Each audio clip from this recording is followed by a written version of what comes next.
Le changement, ça s'apprend. Le changement planifié.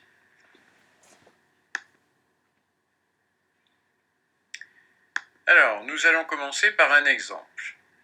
Il se trouve que j'ai fait mon service militaire dans les années 80. Un jour, je suis avec ma chambrée et j'attends le sergent qui doit nous emmener déjeuner. Or, pas de sergent. On attend 8h, 9h, 10h, 11h, rien ne se passe. Et en France, eh bien, on est des brouillards. Donc on trouve dans nos poches du pain, du Nutella et ainsi de suite, et on déjeune. Et vers 11h, en fait, on voit arriver le dit sergent qui nous emmène nous faire vacciner. Pourquoi n'est-il pas venu? Parce que nous étions supposés être à jeun. Donc voilà en fait un exemple type de ce qu'on appelle un changement dirigé, c'est le changement de haut en bas, qui met l'organisation en position naturelle de résistance au changement.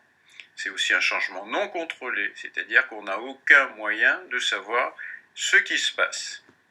Et bien entendu, ça conduit la plupart du temps à un échec. Vous voyez, alors qu'en fait, très curieusement, il est très facile de réussir ce changement, puisqu'il suffisait de dire à la chambrée qu'il y avait vaccination. Alors, cette problématique a été étudiée par Kurt Lewin. Kurt Lewin a été un des très grands psychosociologues mondiaux. Malheureusement, il est mort prématurément, ce qui fait qu'on l'a beaucoup oublié aujourd'hui.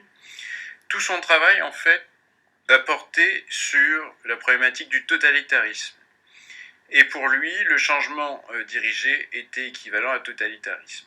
Et l'antidote au totalitarisme, c'était ce qu'on appelle le changement planifié, qui est un changement démocratique. Je ne vais pas entrer dans la théorie de Kurt Lewin, mais je vais vous donner quelques repères qui vous permettent de concevoir un changement planifié.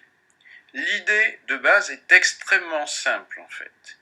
C'est tout simplement d'aller voir les gens qui sont supposés résister au changement, qui sont en position de résister au changement, et de leur faire concevoir le changement.